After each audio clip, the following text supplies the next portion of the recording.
Hello नमस्कार दोस्तों, आपका हमारे YouTube channel exam helper RPSC RSSB में हार्दिक स्वागत और अभिनंदन है। साथियों, हम बात कर रहे हैं पीवाईक्यू सीरीज, जो कि यहाँ पर आरपीएससी सेकंड ग्रेड के लिए हम चला रहे हैं, यानी कि प्रीवियस ईयर क्वेश्चन की ये जो सीरीज है उसमें आपका फिर से मैं एक बार अभिनंदन करता हूँ। और इस सीरीज को कंटिन्यूसली हम छोटे छोटे वीडियोज़ के माध्यम से मैं आपके सामने लेके आ रहा हूँ, जिसमें अब तक अपन लगभग मैं 8 से 12 वीडियो डाल चुका हूँ। छोटे छोटे वीडियोज़ ये आप चैनल पे जाकर ज़रूर देखें और अपने दोस्तों के साथ शेयर जरूर करें। शुरू करते हैं आज का पहला क्वेश्चन बिना किसी टाइम गवाए। पहला क्वेश्चन आपकी स्क्रीन पर है, वो है निम्नलिखित में से कौन सा जीवाणु कोशिकाओं में पाया जाने वाला एक अतिरिक्त गुणसूत्रीय स्वतंत्र रूप से प्रतिकरण करने वाला एवं वर्तुलाकार डीएनए होता है। आप क्वेश्चन सोल्व करने की सबसे अच्छी ट्रिक है मेरे दोस्तों, वो यही है कि क्वेश्चन को छोटे छोटे टुकड़ों में पढ़ा जाए। जैसे पहला शब्द यहाँ पर आ गया अतिरिक्त गुणसूत्रीय, यानी कि एक्स्ट्रा क्रोमोसोमल। दूसरा अगला है सेल्फ रिप्लिकेटिंग एंड, यानी कि स्वतंत्र रूप से प्रतिकरण, जो कि स्वतंत्र ही प्रतिकरण यानी कि कॉपी बना लेता है, उसको किसी बाहरी आवश्यकताओं की जरूरत नहीं होती है। And circular DNA molecule present in bacterial, तो सर्कुलर डीएनए मिलेगा, एक्स्ट्रा क्रोमोसोमल डीएनए होगा और सेल्फ रेप्लिकेटिंग होगा, यानी कि स्व प्रतिकरण की जो उसमें स्वतंत्र प्रतिकरण की जो क्षमता है साथियों उसमें विद्यमान होगी। वो इन चार ऑप्शन में से किस में होगा? तो ये यहाँ पर आपके सामने चार ऑप्शन दिए गए, कोस्मिड है, बीटा क्रोमोसोम है, बैक्टीरियोफेज और प्लाज्मिड है। तो मेरे दोस्तों, ये सारा जगत जानता है, बायोलॉजी पढ़ने वाले सभी जानते हैं कि प्लाज्मिड में ये एक्स्ट्रा क्रोमोसोमल यानी कि अतिरिक्त गुणसूत्रीय और स्वतंत्र प्रतिकृति करने वाला डीएनए और वर्तुलाकार डीएनए यहाँ पर मिलता है। तो इसका सही आंसर मेरे दोस्तों क्या हो जाएगा? इसका सही आंसर तो प्लाज्मिड चल जाएगा। लेकिन यहाँ पर एक नाम और है, वो है कोस्मिड। अब मुझे ये बताइए कि कोस्मिड क्या होता है? तो मेरे दोस्तों, कोस्मिड आप जानते हो तो आप जरूर बताइए, वरना मैं आपको बता देता हूँ कोस्मिड क्या है। एक प्रकार का प्लाज्मिड है जो कि हाइब्रिड प्लाज्मिड है। हाइब्रिड प्लाज्मिड इसको क्यों कहते हैं? हाइब्रिड प्लाज्मिड इसको यूं कहते हैं क्योंकि वो प्लाज्मिड जिसपे कोस साइड प्रेजेंट होती है वो कहलाता है कोस्मिड, इसलिए इसको क्या कहते हैं? कोस्मिड। साथियों, चलते हैं अगले प्रश्न की ओर। अगला प्रश्न है साथियों मेरे दोस्तों यहाँ पर, हाँ तो दोस्तों अगला जो प्रश्न है उसमें यहाँ पर दो लिस्ट आपको दे रखी है, एक list one, list second. List one यहाँ पर डिजीज का नाम है और लिस्ट टू जो है वो यहाँ पर माइक्रो ऑर्गेनिज्म का जेनेरा यानी कि वंश है, न कि उनके जो बैक्टीरिया के नाम है, यानी कि बैक्टीरिया वायरस उनके नाम नहीं है, सिर्फ यहाँ पर वंश के नाम दे रखे हैं। आपको दोनों लिस्टों से मिलाना है और जो करेक्ट ऑप्शन है उसको यहाँ पर राइट करना है। तो ऐसे ऐसे क्वेश्चन भी आपको हमेशा, अगर आपका पेपर होता है तो उसमें से एक या दो क्वेश्चन तो कम से कम ऐसे आते हैं। और इन क्वेश्चनों को सोल्व करना आसान सा ट्रिक होता है, क्योंकि अगर आपको 2-4 भी आते हैं तो बाकी और सब ऑटोमेटिक कर लेंगे। जिसमें 5 डिजीज है, 5 यहाँ पर रोग है, तो 5 ही यहाँ पर इन्होंने जेनेरा यानी कि वंश दे रखे। पहला यहाँ डिप्थीरिया है, तो डिप्थीरिया मेरे दोस्तों किससे होता है? वो होता है कॉर्निबैक्टीरियम डिप्थीरिया से, ये उसका बैक्टीरिया का नाम था। तो इसका सही जेनेरा क्या हो चला जाएगा मेरे दोस्तों? कॉर्निबैक्टीरियम। पहले में क्या आया? ई। अपन ऑप्शन में देखते हैं तो 3 और 4 में ई है नहीं आता, ये दोनों तो नहीं होंगे। अब मेरे दोस्तों दो ही ऑप्शन में कंपटीशन रह गया, 1 और 2 में। अगला है यहाँ पर वूफिंग कप। वूफिंग कप मेरे दोस्तों होता है बोर्डेला पर्टुसिस से, तो यहाँ पर बोर्डेला तो है, तो पहले में क्या चला, तो दूसरे में क्या चला गया मेरे दोस्तों? सी, यानी कि अब ऑप्शन नंबर एक ही बचा। तो अब तीसरे में क्या है मेरे दोस्तों? तीसरा है चिकन पॉक्स। चिकन पॉक्स होता है वर्सी वेरीसेला से। वेरीसेला मेरे दोस्तों, तो वेरीसेला जाएगा पहले के लिए। मिजल्स जो होता है मेरे दोस्तों, मिजल्स किससे होता है? बहुत ही फेमस क्वेश्चन है। मिजल्स होता है रूबियोला से। और न्यूमेनिक प्लेग यार्सिनिया से होता है मेरे दोस्तों। तो सही आंसर मेरे दोस्तों इसका चला जाएगा आंसर नंबर 1, यानी कि जो पहला जो ऑप्शन है मेरे दोस्तों वो इसके लिए सही आंसर होगा। तो ये था एक मैच द फॉलोइंग वाला क्वेश्चन। अगला जो क्वेश्चन है मेरे दोस्तों वो है यहाँ पर, टीकाकरण के पश्चात शरीर क्या बनाता है? बहुत ही फेमस क्वेश्चन है लेकिन आसान है, और ये आपके सिलेबस में भी है। After vaccination the body buildups, vaccination के बाद बॉडी क्या बनाता है? तो साथियों ये अब की बार चर्चाओं में भी रहा था, जब कोरोना आया था, तो कोरोना के टाइम साथियों टीका लगने के बाद आपके शरीर में क्या बनी है? तो मेरे दोस्तों वो है ऑप्शन में लिम्फ बनता है क्या, प्लाज्मा बनता है क्या, एंटीजन बनता है यानी कि प्रतिजन, या फिर एंटीबॉडी या प्रतिरोधी बनता है। तो मेरे दोस्तों अपनी बॉडी में जो बनता है वो बनता है एंटीबॉडी, क्योंकि एंटीबॉडी को आप ऐसे ध्यान रखना, बॉडी में जो बनेगा एंटीबॉडी। तो मेरे दोस्तों बॉडी क्या बनाएगी? एंटीबॉडी। तो इसके लिए सही आंसर मेरे दोस्तों क्या हो जाएगा? एंटीबॉडी। अगला जो क्वेश्चन है मेरे दोस्तों वो है यहाँ पर, जीवाणु के संवर्धन से उत्पादित प्रथम हार्मोन कौन सा है?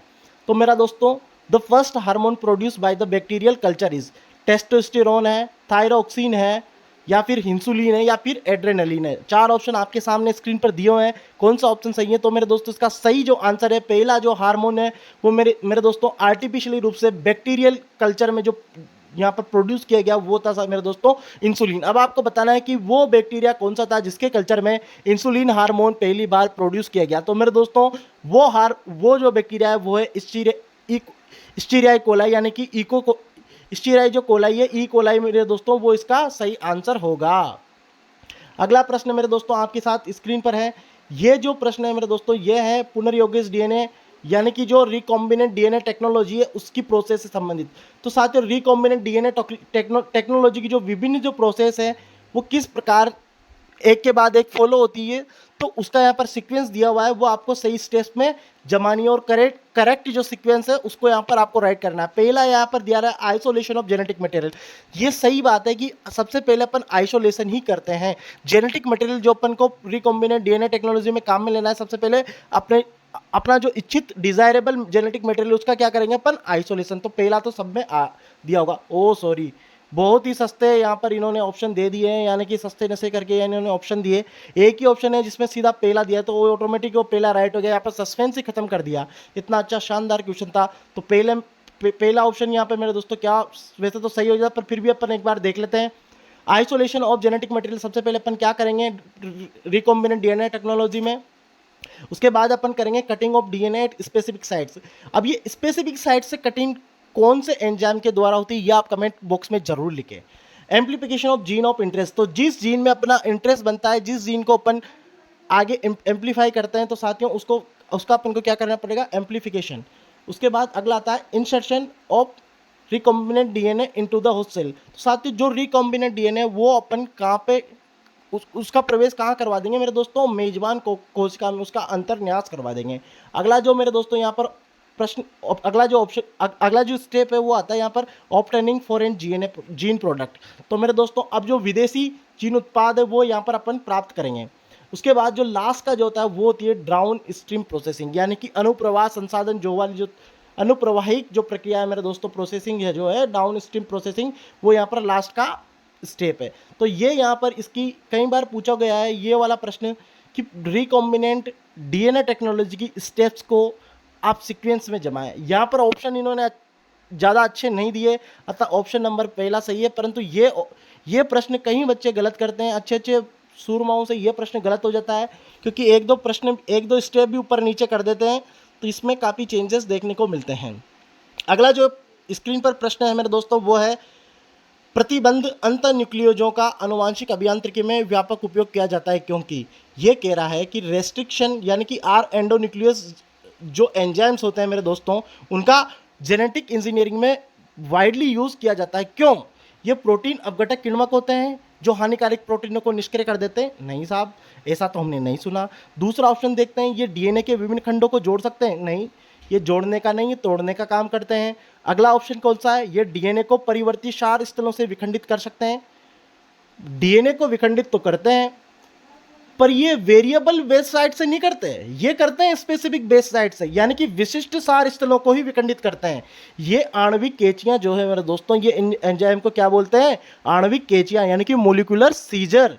तो मेरे दोस्तों ये जो आर एंडोन्यूक्लियस जो यहाँ पर प्रतिबंधित अंतःन्यूक्लियस जो एंजाइम है जिनका जेनेटिक इंजीनियरिंग में वाइडली उपयोग किया जाता है, वो क्यों किया जाता है? क्योंकि ये डीएनए को स्पेसिफिक बेस साइट से क्या करते हैं? कट करते हैं। तो ये था इसका सही आंसर। तो इसका राइट आंसर मेरे दोस्तों क्या हो जाएगा? Option number 4। अगले प्रश्न की ओर चलते हैं, उससे पहले मेरी आपसे रिक्वेस्ट है, अभी तक आप चैनल पर नए हैं तो अपने दोस्तों के साथ शेयर भी करें और श्योम इस चैनल को सब्सक्राइब भी करें। अगला जो क्वेश्चन है मेरे दोस्तों वो है the most effective method of in vitro amplification of desired gene is. तो यहाँ पर मेरे दोस्तों ये पूछ रहा है कि इच्छित जीनों के पात्र प्रवर्धन की सर्वाधिक प्रभावी विधि कौन सी है?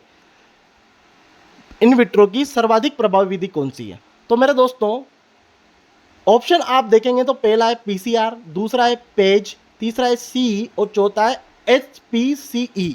अब मैं आपको बता दूं ये प्रश्न इतना महत्वपूर्ण नहीं है, लेकिन इसके ऑप्शन बहुत ज़्यादा महत्वपूर्ण है। क्यों? क्योंकि यहाँ पर जो 4 नाम आपको दे रखे हैं इन चारों की फुल फॉर्म यहाँ पर आपको देखने को मिल गई।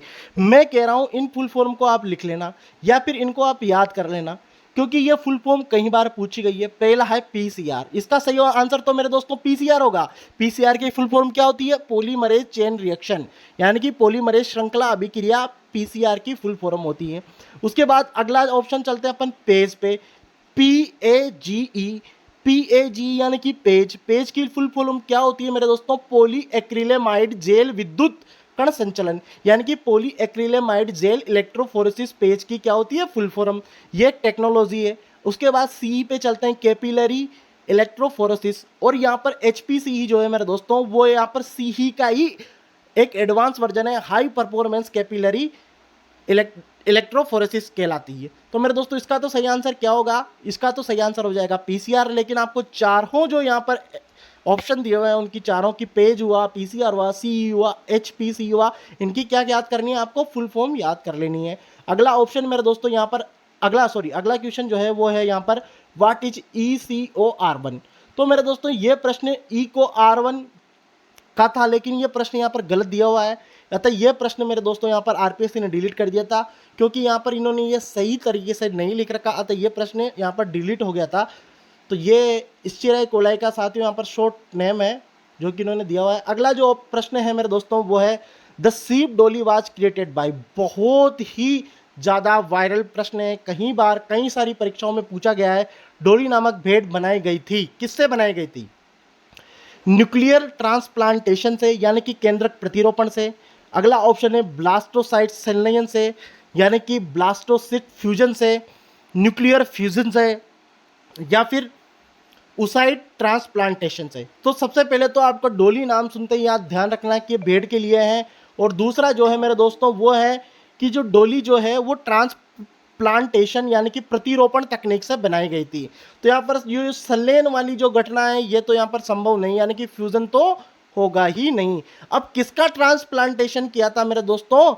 ट्रांसप्लांटेशन किया था वो था केंद्रक का। न्यूक्लियर ट्रांसप्लांटेशन जो है मेरे दोस्तों डोली नामक भेड़ इसके द्वारा क्रिएट की गई थी। अगला जो प्रश्न है मेरे दोस्तों वो है एंजाइम लाइसेज आर रेस्पॉन्सिबल फॉर, यानी कि एंजाइम जो लाइसेज है वो किसके लिए उत्तरदायी होता है? तो यहाँ पर 4 ऑप्शन आपकी स्क्रीन पर दिए हुए हैं। पहला जो ऑप्शन है मेरे दोस्तों आप देख पा रहे हैं, हाइड्रोलाइसिस ऑफ कॉम्प्लेक्स मॉलिक्यूल्स, यानी कि जो जटिल अणुओं के जल अपघटन के लिए, क्या अपघटन के लिए लाइसेज जिम्मेदार है? बिल्कुल नहीं। लाइसेज का काम क्या होता है? जोड़ने का होता है। तो दूसरा ऑप्शन क्या है मेरे दोस्तों? दूसरा है द्विबंध पर अणुओं के योग के लिए, बिल्कुल addition of molecules to double bonds. तो यहाँ साथियों डबल बॉन्ड पर एडिशन करने का काम कौन करता है? लाइसेज करता है।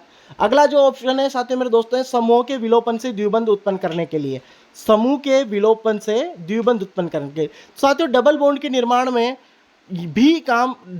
निर्माण में भी किसका उपयोग किया जाता है? लाइसेज का उपयोग किया जाता है। तो साथियों ये जो 110 नंबर का प्रश्न है इसके लिए इसका दोनों ऑप्शन सही है, तो सही आंसर मेरे दोस्तों क्या हो जाएगा? ऑप्शन नंबर 4, यानी कि 2 और 3 है। तो साथियों आज के इस छोटे से वीडियो में इतने ही क्वेश्चन लेके चलते हैं। अगर आपको कंटेंट अच्छा लगा हो तो कमेंट करके जरूर बताएं, अपने दोस्तों के साथ शेयर करें और चैनल को सब्सक्राइब करें। थैंक यू दोस्तों।